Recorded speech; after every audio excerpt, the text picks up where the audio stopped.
As a country, I don't think we are totally against mining. I think we're against mining in ways that destroy the environment, pollute the water bodies, and endanger the lives of all of us as Ghanaians.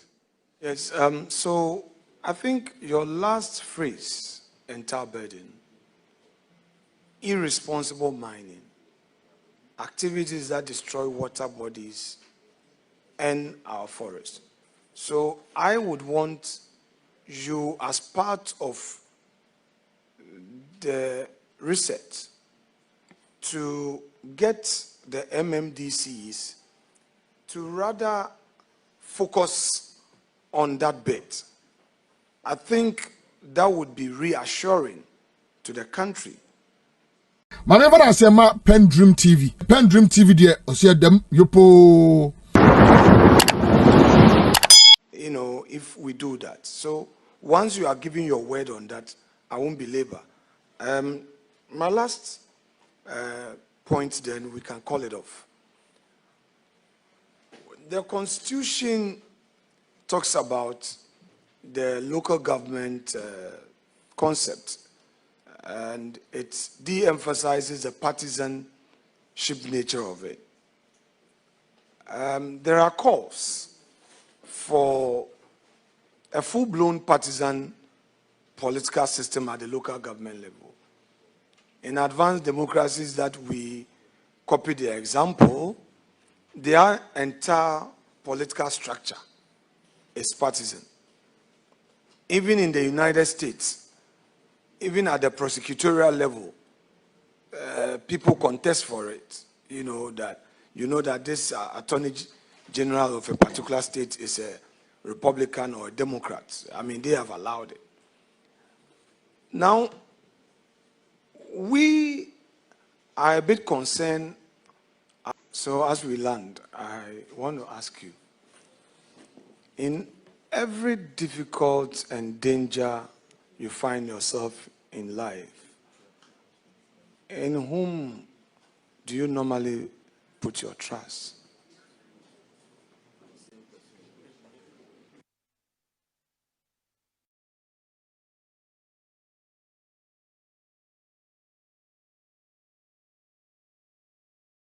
Yes, Honorable Nominee. You want me to ask you?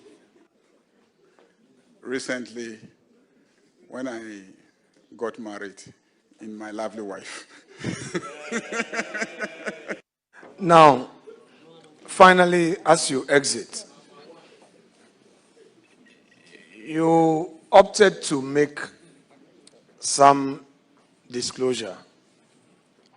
And I was happy with the disclosure you made regarding the politics we play on the floor. Sometimes we, all of us as political actors, we suffer that unfortunate perception people have about the politics we do. Sometimes they don't know that it's a role play. In my case, I've had a situation where somebody said, "Oh, Afenyo, can't you be as calm as this particular colleague of yours?" I said, "Yeah, colleague is not minority leader. If he gets into that hot seat where he has to consult every party elder till 5 a.m. and he sleeps for 1 hour and has to carry the burden on his shoulders, he won't be calm again." Anyway, I want to ask you, for those who don't know you and I, if somebody asks you to describe Afenyo-Markin as your opposite number, Ayariga, what would you say? I'm done. I would say he's a troublesome boy.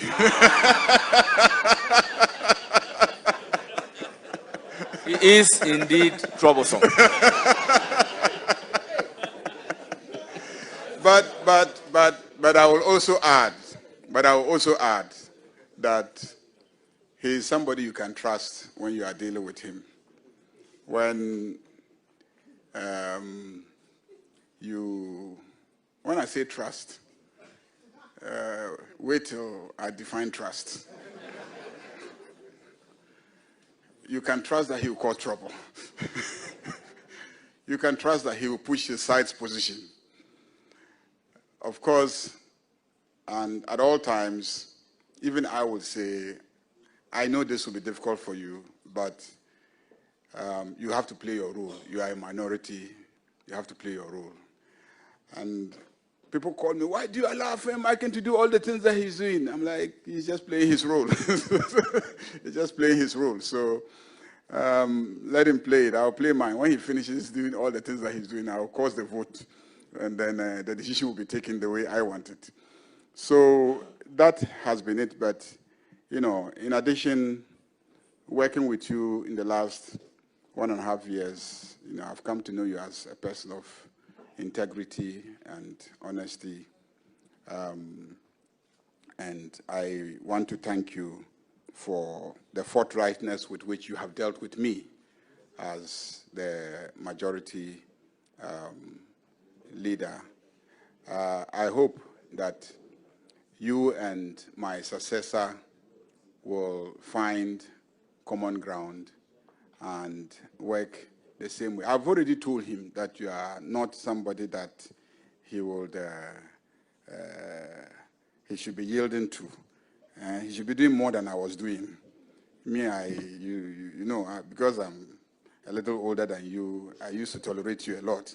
This man is about your age mate. So, it's about your age mate. I've actually told the president to increase the number of fire tenders in this area. So you might see 2 or more fire tenders being brought and parked in front of the Chamber of Parliament House, because I also know what he will do to you. I could tolerate you, listen to you the whole day, and just get up and say 1 or 2 things, and then have us vote. This man, he would like to reply to everything that you will say. So also be ready. But I want to say that I enjoyed my time working with you as the minority leader. And I just want to encourage you that so many things will be thrown at you, but from what I've come to know of you, I know that you are very resilient. You never give up. Even when you are lying down, you'll be shouting. When I get up, you will see me. When you are lying down, you're on the ground.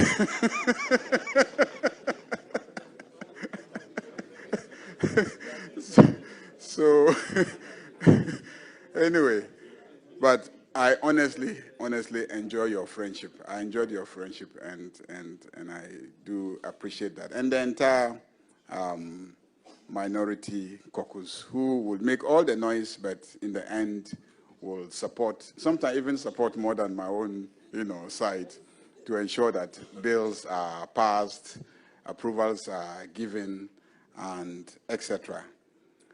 I may ask for permission from you to go to the Ministry of Local Government with Honorable Patricia Apiaje.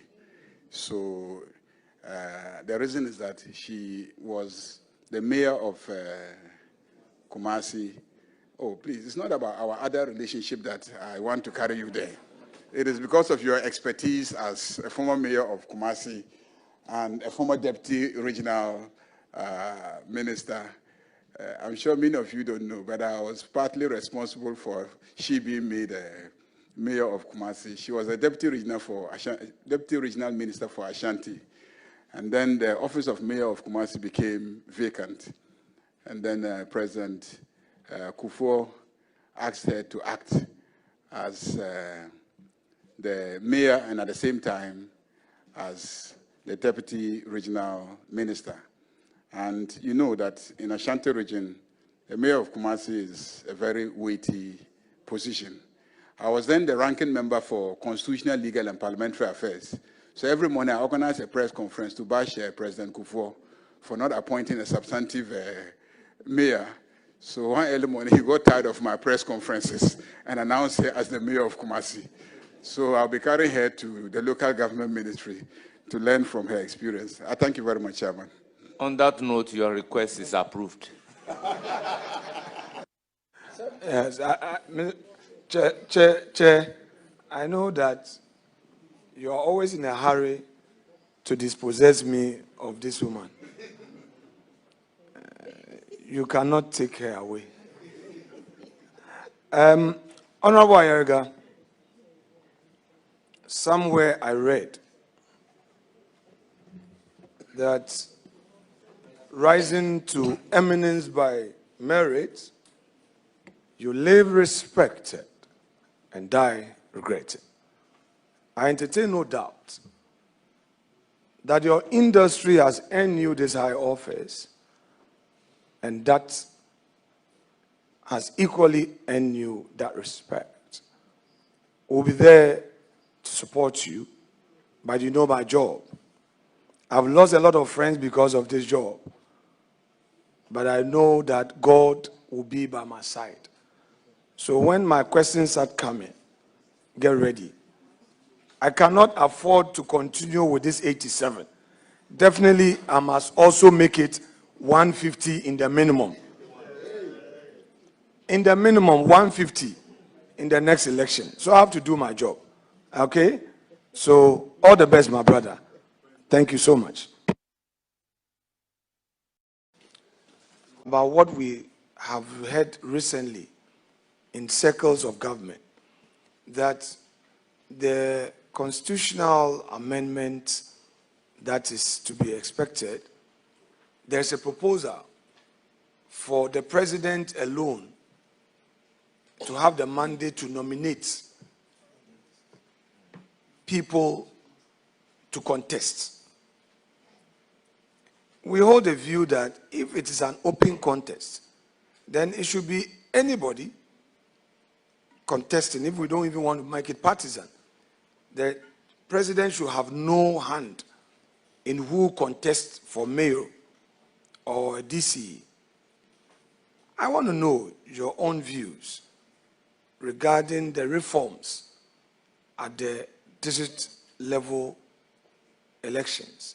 Are you for an open field where elections are called, those who qualify to participate go pick forms, or you still think that the central government should nominate people to go for an open election? Thank you very much, Minority Leader and Ranking Member, for the question. This question raises very fundamental constitutional jurisprudential issues. And I know you will ask me to not lead you into jurisprudence. But structurally, what we have now is a situation where, one, we want to maintain a unitary state. We want to maintain a unitary state. And at the same time, we want to ensure that governance is owned at the local level. There's local participation, there's trust, and because of that, the locals are contributing towards their own governance and development. So these are the core objectives. Now, for those who say, let's have free-range elections at the local level, this is what will happen. We'll be electing two people who will have executive powers. When you elect a DCE of a given geographical space, he would have executive powers, and then you now elect assembly members who will have legislative powers. Then at the national level, you elect a president who has executive powers, and then you elect members of parliament who have legislative powers. So some of the concern expressed by those who are designing the architecture is, if you elect a president, and then the president doesn't have control over who is also exercising executive powers in a particular given location, are you likely to be triggering conflict between the person elected by the whole country to exercise executive authority and the person elected in a district to also exercise executive authority? Who becomes accountable? That is a structural issue. Most people don't understand the architectures of other jurisdictions. So for instance, let's take the United States. In the United States, you will say, oh, but we have the federal government and we have the state government. They have succeeded in doing that because what they have done is to, within the executive functions, to establish spheres of control. So the federal government is in charge of defense. The federal government is in charge of foreign policy, international relations. The federal government is in charge of interstate commerce. Okay? So you have defined specific areas of executive power that is reserved to the federal government. Every other power is left to the state. So when you elect a state governor, he knows his territory. He doesn't interfere in the territory of the federal government. That's why you will watch movies. For those of you who have lived in the US, you will see that you have the state having its own police force. New York police, Los Angeles police. You never hear federal government police. Federal government have their federal government bureau, you get it? So even in terms of, security sector, spheres are defined. That's why you're watching a movie and then there's a crime committed, then the local police get there, then the federal council say, no, this one is ours, this one is not yours. You get it? Or the local police arrive there and federal police say, oh, this one is also ours, it's not yours. So if we actually, as a country, try to rather define the spheres of executive power and assign what executive power we think should be performed by local government, and therefore we're electing a DCE. Respected leader, now you delved into district assembly revenue mobilization. I heard you on very strong points in one of your very brilliant submissions on the House floor when we were considering the common fund allocations, where you held a view that very impoverished districts should be given more, and those others in the cities who can rely on policies that would enable them make revenue. Would you want to seize this opportunity to explain that better and how a ministerial policy can be enacted to achieve that purpose? I say so because I am myself a product of the District Assembly. My politics started as an assemblyman. I became a presiding member. And oftentimes our MMDCs are redundant. They just do the routine work, waiting for revenue. And sometimes even the revenue, it's pocketed and nothing gets to them. The systems in place to do the checks and balances are not there. So talk to me about policy, ministerial policy in that respect, and whether or not in such a policy you will introduce technology aimed at helping reduce the thievery, the embezzlement, or the insufficient transparency in the accountability of revenue mobilization at the assemblies. Thank you very much. I also started as an assembly member. I just didn't have the fortune to be a presiding member like you. I'm very passionate about local governance. I think that the first thing people have to know is that it is the intention of our Constitution that assemblies should be self-financing. That's actually the intention of the Constitution, that assemblies should be self-financing. And your capacity to be self-financing is one of the criteria used to determine whether or not you should be granted assembly status. So you're supposed to be self-financing first, and then the constitutional architecture to share part of the central government revenue says that the revenue that is sent to you as common fund money is only for development, even though the Constitution does not define what development is.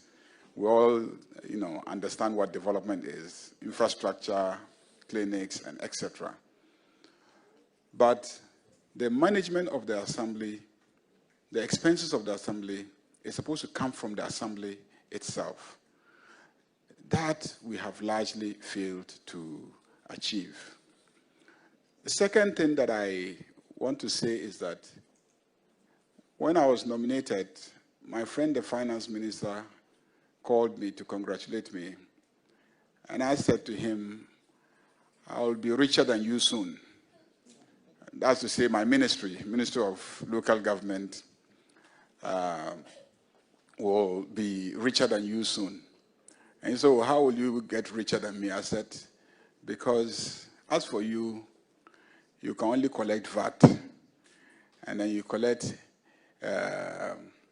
income tax, and then you are at the port collecting import levies and etc. But the DCE can collect revenue rates on every single building and property sitting in his district, and he can collect it every year. He can collect basic rate, what the whites used to call poll tax, on every citizen residing in that district, and collect market tolls, collect lorry park tolls, collect all sorts of levies. I mean, when you go through the Local Governance Act from section 137 onwards, you see the list of things that the assemblies are supposed to be collecting. The last time I sat with some experts to do some basic analysis, from property rates alone, I believe that the assemblies could be collecting close to 20 billion Ghana cedis annually. Just property rates alone, at very, very conservative figures. And so the potential exists. I was having a conversation with some civil servants a few days ago, and I was telling them that I cannot understand why the district in which Ghana Airport Company is located will ever be a poor district. And drawing parallels with cities like London, New York, Istanbul, you find out that the mayor and the local government authority has more money than the central government at those locations.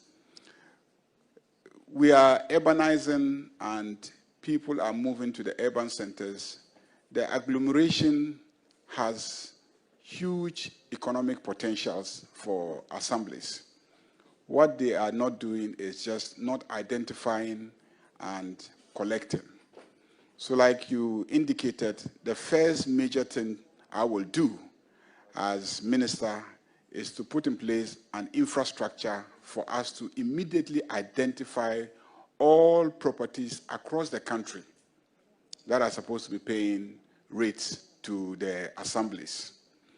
What we have now is we have the street naming and addressing, house numbering program.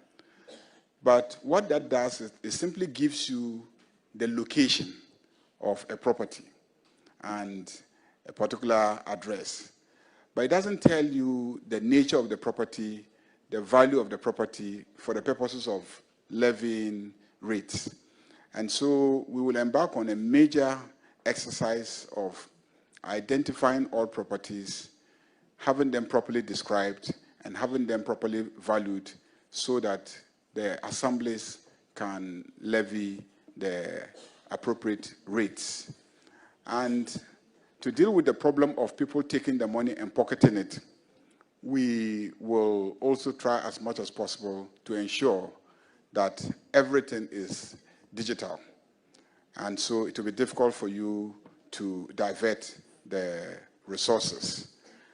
And we want to ensure that we try to understand why at the local level it is not being collected.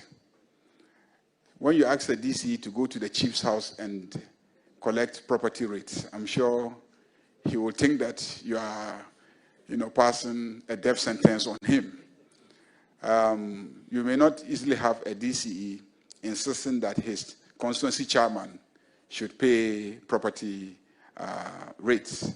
And secondly, when you leave it to them to collect, they may also end up leaving it in the hands of, party foot soldiers, families, nephews, and etc. When they also are given that task, they feel that it is their reward for supporting a family member to become an MMDCE. And so when they collect it, they are not supposed to account to him. And so many dynamics are at play to make it difficult for collection. That's why for all these years, there hasn't been collection. And I also believe that in a lot of cases, the tax experts will tell you that some taxes are just not worth collecting because they're just not significant. And so I will look at how we can get a system that is centrally monitored, a system that is designed in such a way that it is totally digital in terms of identifying and valuing properties, totally digital in terms of the mechanism for payment, and totally digital in terms of the disbursement of the resources. I believe if we do that, we'll be able to realize the full potential of assemblies to mobilize revenue and deal with their development challenges. Very well. Leader, I have a follow-up on this, but this Galamsey menace is a serious problem.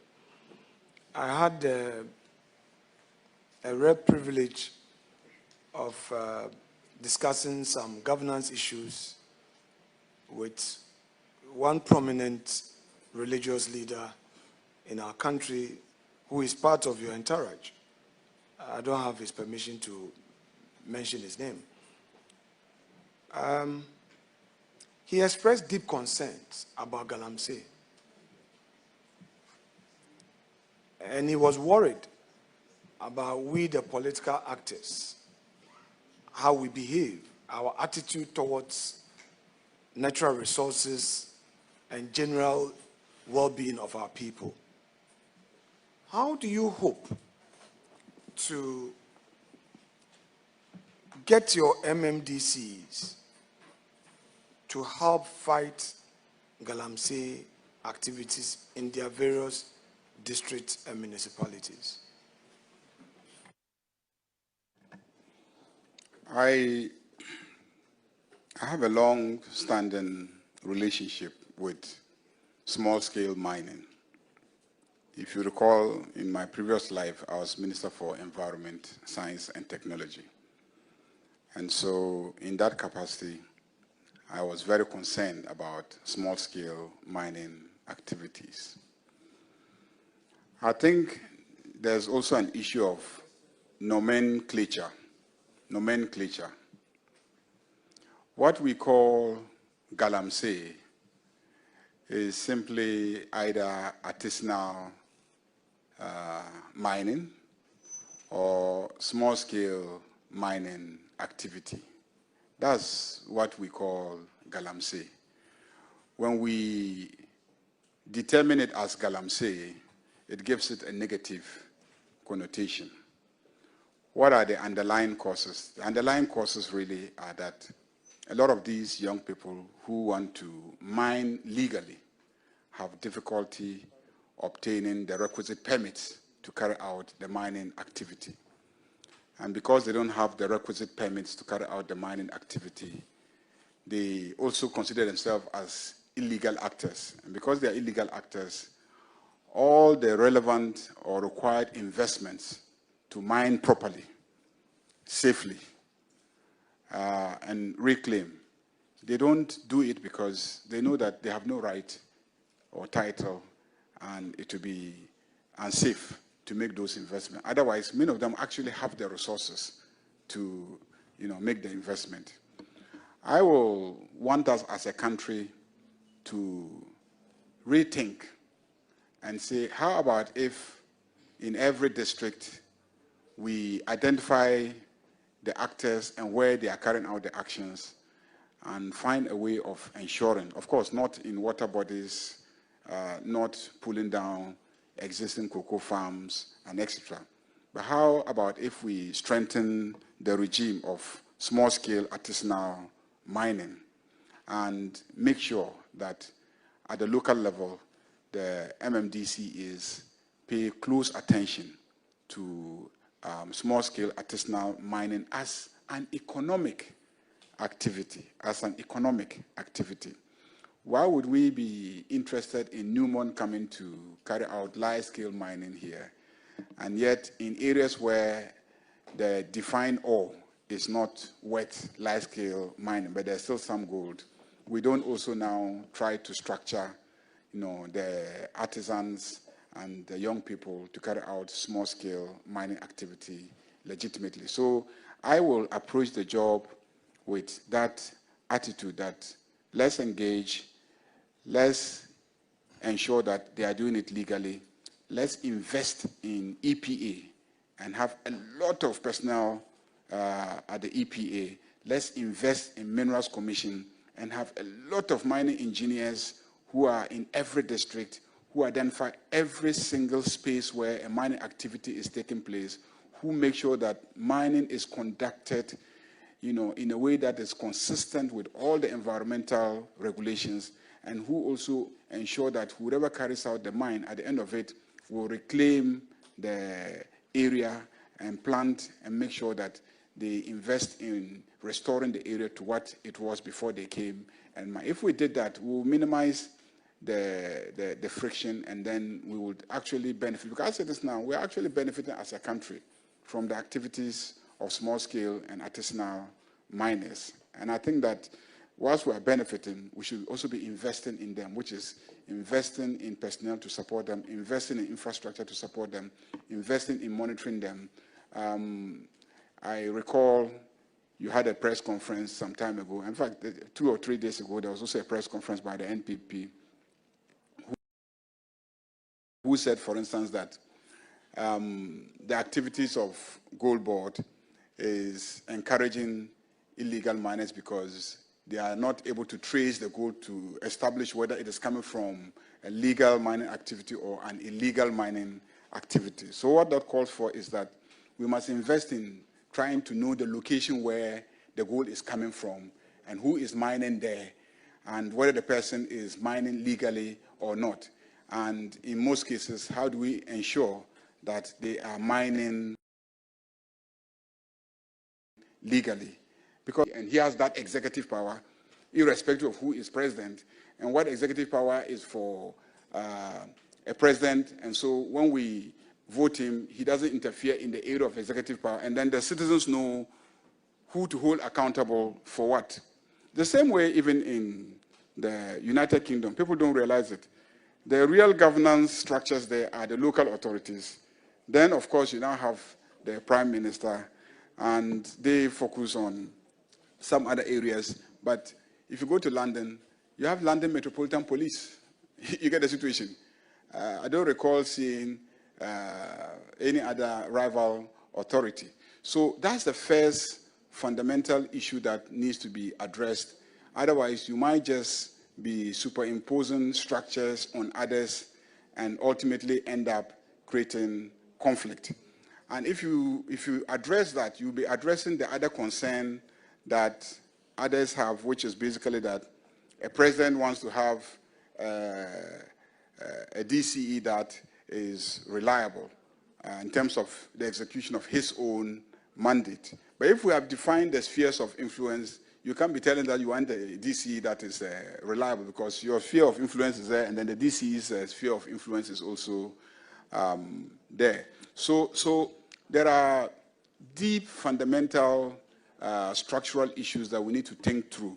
Now, this proposal that was presented and which government looked at and recalibrated it and gave a position paper tries to meet each side halfway. So we want a situation where the president is able to work with the person who is the DCE, okay, because he nominates him. But we also want to make sure that that person is accountable to the entire population of voters in his district. As it is now, the system we have is that the president is comfortable because he has nominated that person, but the person is approved by elected assembly member, which is a college. So it is easy for him to make sure that he stays in power as long as he satisfies that small number of elected assembly members. And the entire population is complaining because they are not satisfied. But he and his assemblymen, they are happy because he's able to manage his assemblymen in such a way that they don't trigger a vote of, no confidence in him. So it is a midway approach where the president can nominate, but it's no longer just the assembly members who are going to be doing the approval of the nomination. It is the entire population that is going to be doing the approval of the nomination, so that the DC will also feel that he has responsibility towards the entire population of voters in his district, municipality, or metropolis. That's the whole idea. I think that Ghanaians have to think through it, and let's see, and let's experiment and see if it will lead to an improvement in the performance of local governance. Honorable nominee,